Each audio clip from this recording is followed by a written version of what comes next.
Hello guys, welcome back to my channel honey Telugu audio stories. Last వరకు ఎక్కడ skip చేయకుండా చూసేసేయండి. మీకు మంచి మంచి ట్విస్టులతో నేను ఎపిసోడ్స్ అన్నీ రిలీజ్ చేస్తూ ఉంటాను. మీరు ఖచ్చితంగా కామెంట్ చేయండి. చాలామంది సబ్స్క్రైబ్ చేసుకోకుండా చూస్తున్నారు, సబ్స్క్రైబ్ చేసుకోండి. CEO romance 68th episode. సడన్గా ఎవరో తలుపు కొట్టినట్లు అనిపించగానే అతిథి వెళ్ళి డోర్ ఓపెన్ చేసింది. ఎదురుగా దివ్య కనిపించగానే అతిథి నవ్వుతూ పలకరిస్తుంది. దివ్య హడావిడిగా లోపలికి వస్తూ, అతిథి, నువ్వు ఇంకా కాలేజ్కి వెళ్ళలేదా? నా కోసమే వెయిట్ చేస్తున్నావా ఏంటి? ఉండు, త్వరగా వెళ్ళి స్నానం చేసి వస్తాను. ఇద్దరం కలిసి కాలేజీకి వెళ్దామని చెప్తుంది. అతిథితో మాట్లాడుతూనే లోపలికి ఎంటర్ అయ్యి లివింగ్ రూమ్లో జై కనిపించగానే షాక్ అవుతూ, జై, నువ్వు నువ్వు ఇక్కడ ఏంటి? రాత్రి ఇక్కడే పడుకున్నావా అని అడుగుతూ క్వశ్చన్ మార్క్తో అతిథి వైపు చూస్తోంది. దివ్య తనని ఎక్కడ అపార్థం చేసుకుంటుందో అని అతిథికి మనసులో లైట్గా భయం కలిగింది. వెంటనే దివ్యతో మాట్లాడుతూ, నిన్న రాత్రి మేము కూడా వచ్చేసరికి లేట్ అయింది. దానికి తోడు నువ్వు కూడా రాలేదని చెప్పావు కదా. దానికి జయ నన్ను ఒక్కదాన్నే వదిలేసి వెళ్ళాలంటే కంగారు పడ్డాడు.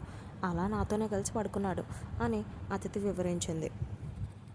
దివ్య కొంటెగా ఒంటరిగా నవ్వి, సరే సరే అర్థమైందిలే అని ఫాస్ట్గా తన రూమ్లోకి వెళ్ళింది.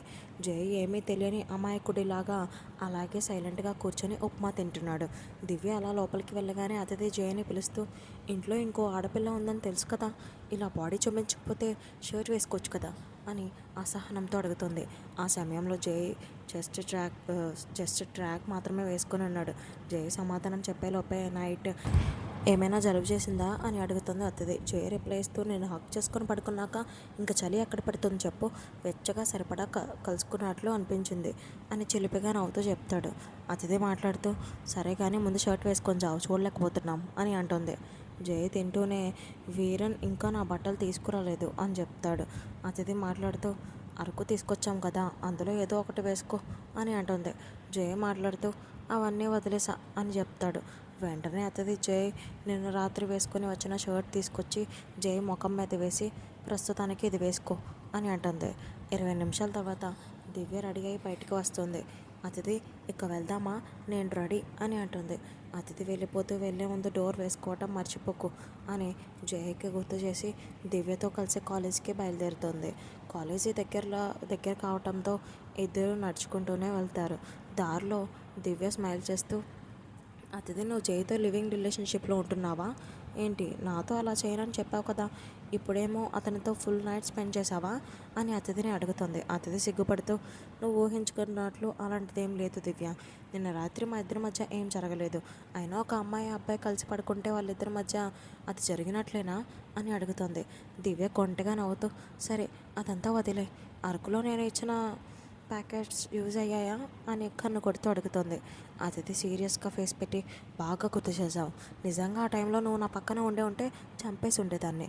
లేకపోతే బోర్డింగ్ పాయింట్ దగ్గర చెకింగ్ చేసేటప్పుడు అవి బయటపడ్డాయి. నా పరువు పోయినట్లు అనిపించింది అని చెప్తుంది. దివ్య మాట్లాడుతూ, అయితే ప్యాకెట్స్ యూజ్ చేయలేదంటావు అని అడుగుతుంది. ఇంత చెప్పినా నీకు అర్థం కావట్లేదా? మా మధ్య అసలు ఏం జరగలేదు అని కరాఖండిగా చెప్తుంది అతిథి. అప్పుడు దివ్య కళ్ళు పెద్దవి చేస్తూ, మరి జై చెస్ట్పై ఆ స్క్రాచెస్ ఎక్కడి నుంచి వచ్చాయమ్మా? నాకు సైట్ ఉందని అనుకున్నావా? ఇందాకే జై చెస్ట్పై గోటిగాట్లను క్లియర్గా కనిపించాయి. చెప్పు, అవి ఎలా వచ్చాయో అని అడుగుతోంది. అతిథికి ఏం చెప్పాలో అర్థం కాక, అది అది అంటే మా ఇద్దరి మధ్య అంత దూరం ఏం పోలేదు, జస్ట్ రొమాన్స్ వరకు వెళ్ళాం అని తడబడుతూ చెప్తుంది. దివ్య మాట్లాడుతూ, అర్థమైందిలే, జై ఫాస్ట్నెస్ చూస్తుంటే నువ్వు ఎక్కువ కాలం నాతో రూమ్లో ఉండవని అర్థమవుతుంది అని తలని రబ్ చేసుకుంటూ నవ్వుతూ చెప్తుంది. ఒకవేళ జై మన ఫ్లాట్కి వస్తానంటే నాకేం ప్రాబ్లం లేదు అతిథి. ఈ మధ్య ఎలాగో నేను బిజీగా ఉంటున్నాను. వచ్చే ఏడాది మార్చిలో నా ఆల్బమ్ రిలీజ్ చేస్తానని కంపెనీ వాళ్ళు చెప్పారు అని చెప్తుంది. సడన్గా ఏదో గుర్తుకు రాగానే అతిథిని పిలుస్తూ, అతిథి, అసలు విషయం చెప్పడం మర్చిపోయాను. నీకు తెలుసా, ఆ శుభ ఇంకో డైరెక్టర్తో కాంట్రాక్ట్ సైన్ చేసింది. అదే ఎప్పుడు దెయ్యాల సినిమాలు, రౌడీ సినిమాలు తీస్తాడు కదా రాము, అతని సినిమాకి చేస్తుందంట. జై వాళ్ళ అమ్మమ్మనే తనకి ఆ ఛాన్స్ ఇప్పించిందని మా కంపెనీలో మాట్లాడుకుంటున్నారు అని చెప్పింది. దివ్య చెప్పింది వినగానే అతిథి ఫేస్లో ఎలాంటి సర్ప్రైజ్ కనిపించలేదు. ఎందుకంటే అతిథి ఇలాంటిది ముందే ఊహించింది. జై ఫ్యామిలీ, శుభ ఫ్యామిలీ ఎంత క్లోజ్గా ఉంటారో అతిథికి బాగా తెలుసు. దాన్ని బట్టి అంత ఈజీగా శుభని లక్ష్మి వదిలేయలేదని అతిథి అభిప్రాయం. దివ్య ఫేస్లో ఏదో కాస్త ఆందోళన కనిపించడంతో అతిథి మాట్లాడుతూ, డైరెక్టర్ రాము చాలా ఫేమస్, నువ్వు పనిచేసే డైరెక్టర్ కూడా ఫేమస్లే, పైగా నీ తెలివితేటలు నీ టాలెంట్కి శుభ కంటే బాగా పైకి ఎదిగిపోతావు, ఏం కంగారు పడుకో అని దివ్య ధైర్యం చెప్తుంది. దివ్య మాట్లాడుతూ, నేనేం భయపడలేదు అతిథి, నా దిగులంతా నీ గురించే, ఇంతకుముందు శుభ వాళ్ళ అమ్మ లాస్య కింద పడి నువ్వు తోసావని యాక్టింగ్ చేసింది చూసావు కదా, దాంతోనే ఆమె ఎంత కన్నింగ్ పర్సన్ తెలిసింది. ఇప్పుడు నీ మీద ఎన్ని పన్నాగాలు పనిచేసినా అది భయమేస్తుంది అని కన్సర్న్తో చెప్తుంది. అయితే అతిథికి అరకు ట్రిప్తో పాటు జై చేసిన రొమాన్స్ కారణంగా బాగా అలసిపోయినట్లు అనిపించి పెద్దగా రెస్పాండ్ కాకుండా సైలెంట్గా ఉండిపోయింది. అలా మాట్లాడుకుంటూ కాలేజీలోకి ఎంటర్ అయ్యారు. అతిథి తన క్లాస్ రూమ్ వెళ్ళే సమయానికి ఇంకా క్లాసెస్ స్టార్ట్ కాలేదు. అయితే అదే టైంలో క్లాస్ బయట నుండి తీరా ముగ్గురు అమ్మాయిలతో కలిసి నడుచుకుంటూ వెళ్తూ అతిథి వైపు అదో రకమైన ఈర్ష్యతో చూసింది. అతిథి అదేమీ పట్టించుకోకుండా నేరుగా లోపలికి వచ్చి తన చుట్టూ ఉన్న క్లాస్మేట్స్ని పలకరించింది. అందరూ ఎడమొహం పెడమొహం పెట్టుకొని అతిథి వైపు అసహ్యమైన లుక్ ఇస్తూ దూరం జరిగింది. దాంతో అతిథికి ఏమైందో అర్థం కావట్లేదు.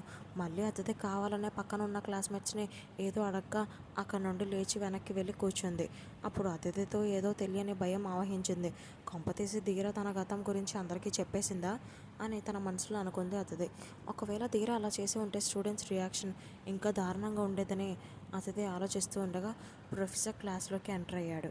క్లాస్ ముగిసిన తర్వాత అతిథి నేరుగా డ్యాన్స్ రూమ్ దగ్గరికి వెళ్ళింది. కొద్ది రోజులుగా కాలేజీ ఫంక్షన్స్కి సంబంధించిన స్కిట్ రిహార్సల్స్ మధ్యలోనే ఆగిపోయాయి. అతిథికి యాక్సిడెంట్ అయినప్పటి నుండి అతిథి లేకుండానే టీం రిహార్సల్స్ చేస్తుంది.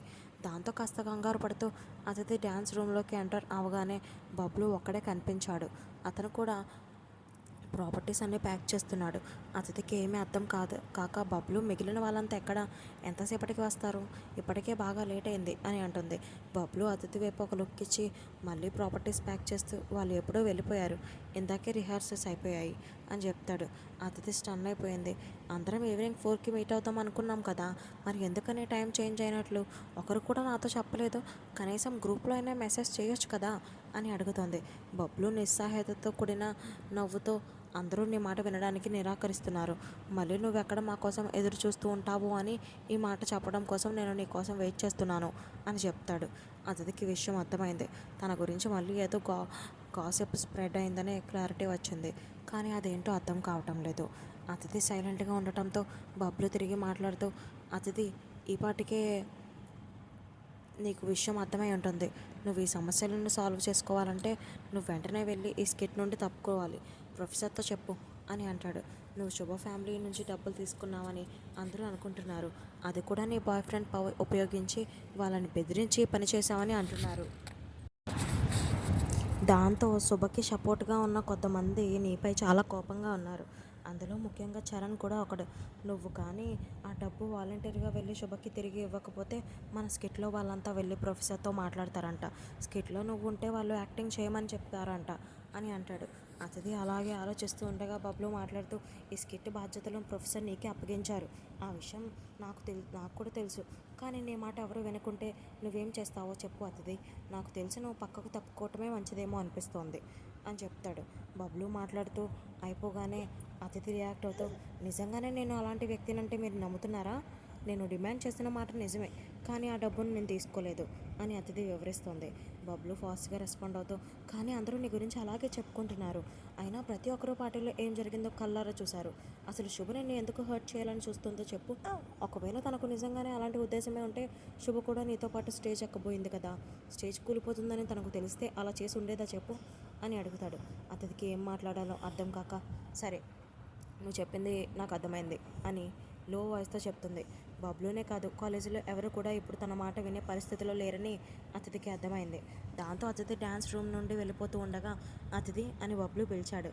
అతిథి వెనక్కి తిరిగి చూడగా బబ్లు మాట్లాడుతూ, ఒకసారి ఆలోచించు, శుభ కోసం నీ లైఫ్ రిస్క్లో పెట్టుకుంటున్నావా చెప్పు, ఈసారి కాలేజీ ఫంక్షన్లో ప్రొఫెసర్ అంతా నీకు సపోర్ట్గానే ఉన్నారు, పొరపాటున ఎవరికైనా ఫంక్షన్లో నీ పర్ఫార్మెన్స్ నచ్చితే నీకు యాక్టింగ్ ఛాన్స్ ఇస్తారు, దాంతో నువ్వు ఈజీగా స్టార్ అయిపోతావు అని అతిథికి మంచి కోరి సలహా ఇస్తాడు. అతిథి అసహనంగా ఫీల్ అవుతూ, నేనేం చేయలేదని చెప్తున్నాను కదా, మీరు నమ్మండి నమ్మకపోండి, నేను చెప్పేదైతే నిజం అని అక్కడి నుండి ఫాస్ట్గా వెళ్ళిపోయింది. ఆ సమయంలో అతిథికి అసలు ఎవరి మాటలు వినే ఓపిక కూడా లేదు. ఈ సీన్తో స్కిట్ జరిగే అవకాశాలు లేనట్టే అని అతిథి అనుకుంది. అయితే హోస్టింగ్ ఛాన్స్ మాత్రం అతిథి అస్సలు వదులుకోదలుచుకోలేదు. హోస్టింగ్గా చేయాలంటే కాలేజీలో ఎవరెవరు ఏ పర్ఫార్మెన్స్ చేస్తున్నారో తెలుసుకోవాలి. అందుకోసం అతిథి అందరితో కమ్యూనికేట్ అవ్వాలని అనుకుంది. ఒక్కో డిపార్ట్మెంట్ దగ్గరికి వెళ్ళి డీటెయిల్స్ తెలుసుకుంటోంది. ఈ విషయంలో తనకు ఎలాంటి ఇబ్బంది కలగలేదు. అలా మ్యూజిక్ డిపార్ట్మెంట్లో జరుగుతున్న రిహార్సల్స్ వైపు అతిథి వెళ్తూ ఉండగా అక్కడ ఏదో ఫైటింగ్ జరుగుతున్నట్లు అనిపించింది. కాస్త ముందుకు వెళ్ళి చూడగా కొంతమంది అమ్మాయిలు ఒక అమ్మాయిని చుట్టుముట్టి కొడుతున్నారు. అందులో ఒకరైన భవ్య ఆ అమ్మాయి జుట్టును పట్టుకొని లాగుతూ, అసలు నీ గురించి నువ్వేమనుకుంటున్నావో, నువ్వేదో మాయ చేసి స్టేజ్ పర్ఫార్మెన్స్ ఛాన్స్ దక్కించుకుంటే మేము చూస్తూ ఊరుకుంటామని అనుకుంటున్నావా? మాకంటే గొప్పదానివా నువ్వు? అయినా ఇంకొకరిని మోసం చేస్తే ఛాన్స్ తెప్పించుకోవడానికి సిగ్గులేదా? ఇప్పుడే నీ ముఖాన్ని పచ్చడి చేసి పడేస్తాను, అప్పుడు చూస్తా నువ్వు ఎలా సింగర్ అవుతావో అని అంటుంది. స్టేజ్ ప్లీజ్ భవ్య, నువ్వు ఆ శుభ పార్టీయే కదా అని ఆ అమ్మాయి అందరినీ తప్పించుకోవడానికి ట్రై చేస్తూ అంటుంది. అప్పటి వరకు అతిథికి ఆ అమ్మాయి ఫేస్ కనిపించలేదు. సడన్గా ఇటువైపు తిరిగేసరికి ఆ అమ్మాయిని చూసి అతిథి స్టన్ అయిపోయింది. ఆ తన్నులు తింటుంది ఎవరో కాదు, దివ్య. అతిథి షాకింగ్ లుక్తో దివ్య అని అంటూ ఫాస్ట్గా ముందుకు వెళ్ళి గుంపును పక్కకు తోసేస్తూ, అసలు మీరేం చేస్తున్నారు? తనని వదిలేయండి, లేదంటే ఇప్పుడే పోలీసులకి కాల్ చేస్తాను అని కోపంతో అంటుంది. వెంటనే ఆ గుంపులో ఒకరు రెస్పాండ్ అవుతూ, అసలు నువ్వెవరే దీనికి సపోర్ట్గా మాట్లాడుతున్నావు? మర్యాదగా వెళ్ళి నీ పని నువ్వు చూసుకో, లేదంటే నువ్వు కూడా దీనిలాగే తన్నులు తింటావు అని అంటూ మళ్ళీ దివ్యపై అటాక్ చేయడానికి ప్రయత్నించింది. దివ్య ఆ గుంపు మధ్యలో నుండి, అతిథి నేను బాగానే ఉన్నాను, ముందు నువ్వు ఇక్కడ నుండి వెళ్ళిపో అని అంటుంది. అప్పుడే ఎవరో దివ్య చంపపై చేత్తో కొడతారు. ఒక్కసారిగా అతిథి ఆక్రోశం పట్టుకోలేక పిడికిలు బిగించి ఫాస్ట్గా వెళ్ళి పక్కనే ఉన్న ఓ చైర్ని తీసుకొచ్చి స్ట్రైట్గా భవ్యని చితకబాదింది. చాలా పొడవుగా ఉన్న భవ్య ఆ దెబ్బతో కుప్పకూలి కింద పడిపోయింది. దాంతో రిహార్సల్స్ రూమ్ మొత్తం ఒక్కసారిగా సైలెంట్ అయిపోయింది. అతిథి భవ్యపై ఆవేశంగా వేలు చూపిస్తూ అందరినీ చూస్తూ మాట్లాడుతూనే, ఇప్పుడు రండి చూద్దాం, ఎవరైనా దివ్యపై చెయ్యి వేయాలని ట్రై చేస్తే ఇదిగో ఇదే రిపీట్ అవుతుంది. మీకు అంతగా గొడవ పడాలని ఉంటే నాతో తలపడండి, తేల్చుకుందాం. నన్ను కాలేజీ నుంచి తీసేసినా పర్లేదు, కానీ ఇక్కడ నుండి వెళ్ళేలోపు మీ అందరి మొహాలు నేను పచ్చడి చేసి వెళ్తాను అని స్ట్రాంగ్ వార్నింగ్ ఇస్తోంది అతిథి. ఎందుకో భయమేస్తోంది. దివ్యపై కొంతమంది అమ్మాయిలు అటాక్ చేస్తుంటే అతిథి వెళ్ళి అడ్డుకుంటోంది. అతిథిని వాళ్ళంతా కలిసి పక్కకు తోయగానే అతిథి కోపంతో, గాయస్ ఇది 2 పార్ట్స్ కలిపి రాస్తాను కదా. అతిథి ఆవేశంతో భవ్యపై వేలు చూపిస్తూ, ఏది ఇప్పుడు రండి చూద్దాం, ఎవరైనా ఇంకొకసారి దివ్యపై చేయి వేస్తే ఇదిగో ఇదే రిపీట్ అవుతుంది అని అక్కడ ఉన్న వాళ్ళందరికీ వార్నింగ్ ఇస్తుంది. మీకు అంత సరదాగా ఉంటే నాతో గొడవ పడినాడు, తేల్చుకుందాం. నన్ను కాలేజీ నుండి పంపించేసినా పర్లేదు, కానీ ఇక్కడ నుండి వెళ్ళేలోపు మీలో ఏ ఒక్కరూ కనీసం సింగర్ కాదు కదా, పెళ్లి చూపులకు కూడా పనికి రాకుండా మోకాలు పచ్చడి చేసి పడేస్తాను అని తిరగబడుతుంది అతిథి. ఆ సమయంలో అతిథి ఫేస్ కోపంతో రెడ్డగా మారిపోయింది. చూడ్డానికి ఒక కాళికా మాతలా కనిపిస్తోంది. అతిథి వార్నింగ్తో ఒక్కసారిగా అక్కడ ఉన్న అమ్మాయిలంతా వణికిపోయారు. ఒకరు కూడా అతిథిని ఎదిరించడానికి ముందడుగు వేయలేదు. మరోవైపు భవ్య అలాగే కింద కూర్చొని అతిథి మాటలు వినగానే కోపంతో మాట్లాడుతూ, నువ్వు అతిథివి కదా, ఉండు, నేను ఇప్పుడే పోలీసులకి కాల్ చేసి చెప్తా. ఎంత ధైర్యం ఉంటే నన్నే కొడతావు? దాదాపు నా స్పైన్ కార్డ్ దెబ్బతిన్నట్లు అనిపిస్తోంది. నిన్ను అంత ఈజీగా వదిలిపెట్టను అని నోటికి వచ్చినట్లు ఆగుతుంది. అవును, నేనే అతిథిని అని వెంటనే భవ్య కళ్ళల్లో కళ్ళపెట్టి చూస్తూ కోపంతో అంటోంది అతిథి. ఏంటి, పోలీసులకి కాల్ చేస్తావా? అంత శ్రమ నీకెందుకు? నీ బదులు నన్ను చేయమంటావా? నా ఫ్రెండ్పై ఇంతమంది అటాక్ చేసి కావాలని తను గాయపడేలా చేశారని చెప్తాను. పైగా దివ్యకు దెబ్బలు క్లియర్గా కనిపిస్తున్నాయి. అవి చాలు మిమ్మల్ని బొక్కలో పంపించడానికి. మీ ఫ్యామిలీస్లో చాలామందికి పోలీసుల దగ్గర పలుకుబడి ఉండొచ్చు, కానీ నా బాయ్ ఫ్రెండ్ ఎవరో ఈ పాటికి మీకు తెలిసి ఉంటుంది కదా. మీ ఫ్రెండ్ శుభకే మా వాడికి ఎదిరించే ధైర్యం లేదు, ఇంకా మీరెంత అని చాలా గర్వంగా ఫీల్ అవుతూ అంటోంది అతిథి. భవ్య అసహనమైన లుక్ ఇస్తూ, అతిథి నీకు అసలు సిగ్గులేదు, నిన్ను అంత ఈజీగా వదలను అని పైకి లేవడానికి ప్రయత్నిస్తూ ఉండగా అతిథి భవ్యను కిందకి తోస్తూ, మరేం చేస్తావు చెప్పు, మరి మనమిద్దరం గొడవ పడదామా, ఎవరు గెలుస్తారో చూద్దాం అని కళ్ళల్లో నిప్పులు చెరుగుతూ ఉంటుంది. అంతే, భవ్య షాక్ అయిపోయి, నువ్వేం మాట్లాడుతున్నావు అసలు? మనం ఏమైనా అబ్బాయిలం అనుకున్నావా గొడవ పట్టడానికి? నిజంగానే నువ్వు నాతో ఫైటింగ్కి ఛాలెంజ్ విసురుతున్నావా అని భయంగా ఫీల్ అవుతూ అంటుంది. అతిథి చేతిలో ఉన్న స్టూల్ని చూసి మళ్ళీ ఆవేశంతో ఎక్కడ తనను కొడుతుందో అని వణికిపోతోంది భవ్య. భవ్య వెంటనే తన ఫ్రెండ్స్ వైపు చూస్తూ, రేయ్ రండి, వచ్చి నాకు హెల్ప్ చేయండి అని అరుస్తుంది. మిగిలిన అమ్మాయిలు ఒక అడుగు ముందుకి వేయగానే అతిథి ఫాస్ట్గా వాళ్ళ వైపు చూస్తూ, ఎవరైనా ఒక్క అడుగు ముందుకు వేసినా, తనకి హెల్ప్ చేయడానికి ట్రై చేసినా వాళ్ళని ఇలాగే కూర్చోబెడతాను అని వార్నింగ్ ఇస్తోంది అతిథి. దాంతో అందరూ ఎక్కడి వాళ్ళు అక్కడే నిల్చుండిపోయారు. అందరూ ఒకరి మొహాలు ఒకరు చూసుకుంటున్నారు. ప్రతి ఒక్కరు కళ్ళల్లో భయం క్లియర్గా తెలుస్తోంది. అతిథి భవ్య కళ్ళల్లో కళ్ళు పెట్టి చూస్తూ, చూడు, ఈ విషయాన్ని ఎంత దూరం తీసుకెళ్ళాలనేది నీ చేతిలోనే ఉంది. ఇందరితో వదిలేస్తావా లేక నాతో తలబడతావా అని స్ట్రాంగ్ వాయిస్తో అడుగుతోంది. భవ్యకు భయమేసి, ఓకే నాదే తప్పు, మేము ఎప్పుడూ దివ్య జోలికి వెళ్ళము అని లో వాయిస్తో చెప్తుంది. వెంటనే అతది పైకి లేస్తూ అందరి వైపు వేలు చూపిస్తూ, మీకు కూడా చెప్తున్నాను, ఎవరైనా దివ్య జోలికి వచ్చారంటే మాత్రం చంపేస్తాను. ఒక్కొక్కరి చర్మాన్ని వలిచి చెప్పులు కుట్టేస్తాను చెప్తున్నాను. అయినా శుభ ఏమైనా మీ అమ్మ అక్క చెల్లెలా? ఎందుకని దానికోసం మీరు అంతలా ఎగబడిపోతున్నారు? మీ అందరినీ చిన్నప్పటి నుండి పెంచి పోషించింది తనేనా? నిజంగానే మీలాంటి మూర్ఖుల్ని నేను ఎక్కడా చూడలేచ్చి అని దివ్యని తీసుకుని అక్కడ నుండి వెళ్ళిపోతూ ఉండగా తలుపు దగ్గర నిల్చున్న వ్యక్తిని చూసి ఆశ్చర్యంతో ఆగిపోయింది అతిథి. అతను ఎవరో కాదు, వైభవ్. అతిథి ఎప్పుడైతే ఫైటింగ్ స్టార్ట్ చేసిందో అప్పుడే వైభవ్ వచ్చాడు. కానీ అతిథి ఏం చేస్తుందో చూద్దామని అలాగే సైలెంట్గా నిల్చుండిపోయాడు.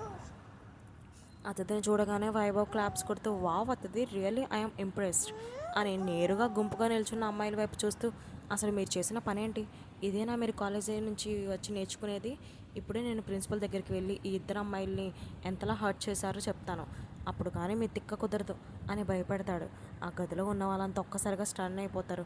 ఎందుకంటే వైభవ్కి ఉన్న పాపులారిటీ కారణంగా ప్రిన్సిపల్ అతని మాటలు బాగా వాల్యూ ఇస్తాడు. ఇప్పుడు జరిగిందంతా వెళ్ళి ప్రిన్సిపల్కి చెప్తే ఖచ్చితంగా తమకు ఫ్యూచర్ లేకుండా పోతుందని ఆ అమ్మాయిలంతా భయంతో వణికిపోతున్నారు. వెంటనే గుంపులో తెల్లగా అందంగా ఉన్న ఒక అమ్మాయి ముందుకు వస్తూ, సీనియర్ ప్లీజ్, మాదే తప్పు, దయచేసి ప్రిన్సిపల్తో ఈ విషయం చెప్పొద్దు, ఇకపై ఎవరి జోలికి పోము, మీరేం చెప్తే అదే చేస్తాం అని బ్రతంలాడుకుంటుంది. వైభవ్ మాట్లాడుతూ, ఏం చెప్పినా చేస్తారు కదా, సరే ఈ విషయం గుర్తుపెట్టుకోండి, మీరు చేసిన ఈ నిర్వాహకం అంతా ఫోన్లో రికార్డ్ చేసి పెట్టాను. మళ్ళీ ఇది రిపీట్ అయితే మాత్రం ఈసారి వీడియో నేరుగా కాలేజీ గ్రూప్లో పెట్టేస్తాను.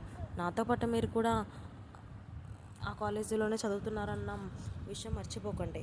మీరంతా మంచి సక్సెస్ఫుల్ పర్సన్స్ కావాలనుకున్న వాళ్ళే. ఎలాంటి చిల్లర పంచాయతీల్లో పడి ఫ్యూచర్ని నాశనం చేసుకోకండి అని చెప్తాడు. వైభవ్ అలా చెప్పగానే అమ్మాయిలంతా స్వరాన్ని కలుపుతూ ఓకే సీనియర్, మీరు చెప్పినట్లే చేస్తాం అని గౌరవంగా చెప్తారు. అది అలా రండి దారికి, అందరూ నోరు మూసుకొని దివ్య పర్ఫార్మెన్స్కి సహకరించండి. ఎవరైనా తేడా చేశారని తెలిసిందంటే మాత్రం గుర్తుందిగా అని వైభవ్ మొబైల్ని చూపిస్తూ అంటాడు. దాంతో అందరూ సైలెంట్ అయిపోతారు. సరే ఇక వెళ్ళి మీ పనులు చూసుకోండి అని చెప్తాడు వైభవ్. తర్వాత అతిథి దివ్యతో కలిసి వైభవ్ గదిలో నుండి బయటకు రాగానే ఒక్కసారిగా గట్టిగా నవ్వేసి, అతిథి, నిజంగా నీలో ఈ యాంగిల్ కూడా ఉంటుందని నేను ఎప్పుడూ ఊహించలేదు. అదే హీరోయిజం అసలు. నీతో వేరే లెవెల్లో హీరోయిన్ ఓరియంటెడ్ సినిమాలు చేయొచ్చు తెలుసా. చూడడానికి చాలా బక్కగా వీక్గా కనిపిస్తావు. అంత ధైర్యం ఎక్కడి నుండి వచ్చింది అసలు అని ధైర్యంతో కూడిన స్వరంతో అడుగుతాడు. అతది కూల్గా మాట్లాడుతూ, ఇంకేం చేయమంటాం, వాళ్ళంతా దివ్యని అలా కొడుతూ ఉంటే బొమ్మలా చూస్తూ కూర్చోమంటావా? నేను కానీ వెళ్ళి ఆపకపోతే దివ్యని వాళ్ళు ఏం చేసేవాళ్ళు అని భయమేసింది. అయినా నువ్వెందుకు అక్కడికి వచ్చావు అని అడుగుతుంది. వైభవ్ మాట్లాడుతూ, ఏం లేదు, నువ్వు కాలేజీకి వచ్చావు అని తెలిసింది, అందుకే ఒకసారి పలకరిద్దామని వెతుక్కుంటూ వచ్చాను. నువ్వు చూస్తేనేమో అందరినీ భయపెట్టేస్తున్నావు అని అంటాడు. నువ్వు అంత రచ్చ చేశాక దివ్యని వాళ్ళు అసలు వదిలిపెట్టరు, అందుకే నేను మధ్యలో ఇన్వాల్వ్ కావాల్సి వచ్చింది. లైట్గా భయపడితే దివ్య పర్ఫార్మెన్స్కి ఎటువంటి అడ్డు కలిగించరు అని కన్ను కొడుతూ చెప్తాడు. థ్యాంక్ యూ వైభవ్ అని అతిథి చెప్తూనే దివ్యకి తగిలిన గాయాలు వైపు చూస్తూ, ఏంటి దివ్య, వాళ్ళంతలా నిన్ను బాధ పెడుతుంటే నాతో ఒక్క మాట చెప్పాలనిపించలేదా? నువ్వు నా మీద ఎంత ప్రేమ చూపిస్తున్నావో నాకు తెలుసు, కానీ ఇలా నిరూపించాల్సిన అవసరం లేదు అని బాధ కోపం గలగలిగిన స్వరంతో అంటుంది. దివ్య తనకి తగిలిన దెబ్బల్ని చేతితో చెక్ చేసుకుంటూ, అయినా నీకు చెప్తే ఏం చేస్తావు అతిథి, కాలేజీ మొత్తం నీ గురించి నెగిటివ్గా న్యూస్ స్ప్రెడ్ చేశారు, నీకు క్లోజ్గా మూవ్ అవుతున్నానని నన్ను కూడా ఇలా అటాక్ చేశారు అంతే అని చెప్తుంది. అతడికి ఏం మాట్లాడాలో తెలియక సైలెంట్గా ఉండక దివ్య కంటిన్యూ చేస్తూ, నాకు తెలిసినంతవరకు నీ మీద ఉన్న కోపాన్ని మాత్రమే వాళ్ళు నా మీద చూపించలేదు. అది వాళ్ళకున్న సాకుతో ఒకటి. ఈ మధ్య ఒక కాంట్రాక్ట్ సైన్ చేశాం కదా, ఆ ఆల్బమ్ కూడా రిలీజ్కి రెడీ అవుతుంది. మరోవైపు కాలేజీ ఫంక్షన్లో పర్ఫార్మెన్స్ ఛాన్స్ కొట్టేశాను. దాంతో వాళ్ళందరూ నా మీద జెలస్ ఫీల్ అయిపోతున్నారు. ఒకే డిపార్ట్మెంట్ కదా, ఎవరైనా త్వరగా ఎదుగుతూ ఉంటే కాస్త కుళ్ళు రావటం సహజం. అయినా ఇవన్నీ టెంపరీలే అతిథి. నేను స్టార్ అయితే ఇలాంటి వాళ్ళకి కనీసం నన్ను కలిసి ధైర్యమైనా ఉంటుందా చెప్పు అని అంటుంది. అతిథి కోపంతో పిడికిలు బిగించి, ఒకవేళ ఆ శుభం మళ్ళీ ఏదో ఒక చీప్ ట్రిక్స్తో మన ముందుకి వస్తుందని అంటుంది. వెంటనే పక్కనే ఉన్న వైభవ్ మధ్యలో కలగజేసుకుని, మరి నువ్వేం చేద్దామనుకుంటున్నావు? జరిగిందంతా వెళ్ళి నీ బాయ్ ఫ్రెండ్కి చెప్తావా అని ఎగ్జైట్ అవుతూ అడుగుతాడు. అతిథి ఆలోచనలో పడి ఎలాంటి సమాధానం ఇవ్వకపోయేసరికి దివ్య రియాక్ట్ అవుతూ, వద్దు అతిథి, జైతో అసలు జరిగేది చెప్పొద్దు. జైకి కానీ ఈ విషయం తెలిసిందంటే ఖచ్చితంగా నీకు హెల్ప్ చేస్తాడు. కానీ వాళ్ళ అమ్మమ్మ కారణంగా మీ రిలేషన్షిప్లో చాలా కాంప్లికేషన్స్ వస్తాయి. ఏమైనా జరగని, నీకు జైకి పెళ్ళి అయ్యే వరకు కాస్త కూల్గా ఉంటే మంచిది అని సలహా ఇస్తోంది. అతిథి నవ్వు నవ్వే, నా వల్ల నీ మీద అటాక్ జరిగితే నువ్వేమో నా పెళ్లి గురించి ఆలోచిస్తున్నావా అని అంటుంది. మరి నీ ఫ్రెండ్గా ఆ మాత్రం ఆలోచించకపోతే ఎలా అని పెదాలపై తగిలిన గాయాన్ని చూసుకుంటూ అంటోంది దివ్య. జైని చూస్తుంటే అతని ఫ్యామిలీ రిలేషన్స్ని చాలా కేర్లెస్గా తీసుకుంటున్నాడని అర్థమవుతుంది. కానీ వాళ్ళ అమ్మమ్మ చూస్తుంటే మీ ఇద్దరి విషయాన్ని అంత ఈజీగా వదిలిపెట్టేలా లేదు. ఖచ్చితంగా జైని ఇరకటంలో పడేస్తుంది అని అతిథిని అలర్ట్ చేస్తూ చెప్తుంది. దివ్య మాటలు వినగానే అతిథిలో ఆలోచనలు ఇంకా పెరిగిపోయాయి. అప్పుడు వైభవ్ మళ్ళీ మధ్యలో కలుగజేసుకుని, ఈ విషయంలో నేనేమైనా నీకు హెల్ప్ చేయమంటావా అని అడుగుతాడు. అతిథి వెంటనే రియాక్ట్ అవుతూ, నువ్వా, ఏం చేస్తావు అని అడుగుతోంది. వైభవ్ నవ్వుతూ, అబ్బా కంగారు పడుకు, నేను నీ బాయ్ ఫ్రెండ్ని విడగొట్టలేనులే అని చెప్తూ, సరే ముందు హాస్పిటల్కి వెళ్దాం పదండి, దివ్యకు బాగా దెబ్బలు తగిలినట్లున్నాయి, వెళ్ళి ట్రీట్మెంట్ చేద్దాం అని అంటాడు. అతిథి దివ్య ఇద్దరు కలిసి వైభవ్ను ఫాలో అవ్వగా వైభవ్ వాళ్ళిద్దరిని కారులో ఎక్కించుకుని హాస్పిటల్కి తీసుకువెళ్తాడు. ట్రీట్మెంట్ అయిపోయాక వైభవ్ వాళ్ళిద్దరిని అపార్ట్మెంట్ ముందు దించేశాక అతిథి దివ్య నడుచుకుంటూ గేట్ తీసుకొని లోపలికి వెళ్తారు. దివ్య మాట్లాడుతూ, వైభవ్ ఏమైనా నిన్ను ఇష్టపడుతున్నట్లు నీకు కనిపిస్తుందా అని నవ్వుతూ అడుగుతోంది. తన ఫేస్పై దెబ్బలు నొప్పి పడుతున్నా వాటిని పెద్దగా పట్టించుకోవడం లేదు దివ్య. అతిథి మాట్లాడుతూ, అలాంటిదేం లేదు, మేమిద్దరం జస్ట్ ఫ్రెండ్స్. నా గతం గురించి తెలిసిన వాళ్ళలో వైభవ్ కూడా ఒకడు. నిజంగా తను చాలా మంచివాడు అని లిఫ్ట్ ఎక్కుతూ చెప్తుంది. లిఫ్ట్ దిగి రూమ్ తలుపు ఓపెన్ చేస్తూ, దివ్య, రేపు ఫ్యూచర్లో అందరికీ నేను ఎవరో తెలిసిపోతే నువ్వు మాత్రం నాకు దూరంగా ఉండు, లేకపోతే నువ్వు కూడా నాతో పాటు ఉంటే ప్రాబ్లమ్స్ ఫేస్ చేయాల్సి వస్తుంది అని హెచ్చరిస్తుంది. వెంటనే దివ్య కోపాన్ని నటిస్తూ, ఏంటి అతిథి, అసలు నువ్వేం మాట్లాడుతున్నావు అని అంటుంది. అతిథి మాట్లాడుతూ, అది కాదు దివ్య, ఇందాకే చూసావు కదా నా వల్ల నీకేమైందో. శుభకు నేను ఎవరో మా నాన్న ఎవరో అన్నీ తెలుసు, అయినా తను ఎవరికి ఆ విషయం చెప్పట్లేదు. కేవలం పార్టీలో జరిగిన ఇన్సిడెంట్ గురించి అందరి దగ్గర రూమర్స్ క్రియేట్ చేస్తుంది. ఖచ్చితంగా తన మైండ్లో ఏదో మాస్టర్ ప్లాన్ ఉంది. ఏదో ఒకరోజు నేను వరస్ట్ సిచ్యువేషన్లో ఉన్న సమయంలో నా గతం గురించి అందరికీ తెలిసేలా చేస్తుందని నాకు అనిపిస్తోంది అని తడబడితే చెప్తుంది.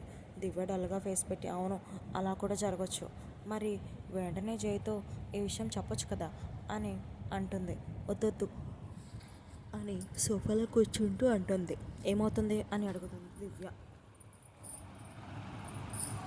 అతిథి మాట్లాడుతూ, జై తలుచుకుంటే శుభనూరు క్షణాల్లో మోయిస్తాడు, కానీ మందాకిని దశను మనం ఆపలేం కదా. ఈరోజు కాకపోయినా రేపైనా జనం నేను గోవింద్ కూతురునని తెలుసుకుంటారు. ఎన్ని రోజులని నేను నీ గతాన్ని దాస్తూ బ్రతకగలను చెప్పు. ఏదో రోజు నిజమైతే బయటకు తెలియాల్సిందే కదా. ఎంత దూరం పొరపాటున నేను గోవింద్ కూతురునని విషయం నిజం తెలిస్తే ఫ్యూచర్లో నా లైఫ్ ఎలా ఉండబోతుందో కూడా నాకు తెలియట్లేదు. నిజాన్ని కాదని నేను ఎప్పటికీ తప్పించుకొని పారిపోలేను. ఈసారి పరిస్థితులు చాలా డిఫరెంట్గా మారిపోతున్నాయి. నా మనసు మాత్రం బలంగా చెప్తోంది. ఎందుకంటే ఇప్పుడు నేను ఒంటరినైతే కాదు, నాకు ఫ్రెండ్స్ ఉన్నారు, ప్రేమించే ఒక వ్యక్తి ఉన్నాడు. ఖచ్చితంగా జయ అయితే నన్ను కాపాడుకుంటాడని బలమైన నమ్మకం ఉంది అని చెప్తుంది. దివ్య రెస్పాండ్ అవుతూ, నువ్వే ఇంత ధైర్యంగా ఉన్నప్పుడు ఇక నేనెందుకు భయపడాలి చెప్పు. నువ్వు నా లక్కీ స్టార్ అతిథి. కేవలం నీ వల్ల ఈరోజు నాకు ఎన్ని ఆఫర్స్ వచ్చాయి. డైరెక్ట్గా సినిమాలో మ్యూజిక్ డైరెక్ట్గా ఛాన్స్ వచ్చిందంటే బికాజ్ ఆఫ్ యూ అని చెప్తుంది. అతిథి తిరిగి ఏదో మాట్లాడుతుండగా, సరే అదంతా పక్కన పెట్టి వెళ్ళి రెస్ట్ తీసుకో, నేను వెళ్ళి స్నానం చేసి వస్తాను అని అంటుంది. గైస్ ఇది ఇక్కడితో ఆగదు, చాలా ట్విస్ట్లు అండ్ టర్న్స్తో రన్ అవుతుంది. మీకు నచ్చే ఎపిసోడ్స్ ఉంటాయి, మిమ్మల్ని మెచ్చే ఎపిసోడ్స్ ఉంటాయి, చాలా అంటే చాలా ఉంటాయి. ఒక 1 or 2 days లేట్ అయినా నేను ఖచ్చితంగా వస్తాను, మంచి ఎపిసోడ్ తీసుకొస్తాను అండ్ సరోగసి కూడా ఇస్తాను. Okay guys, thank you for watching, bye bye.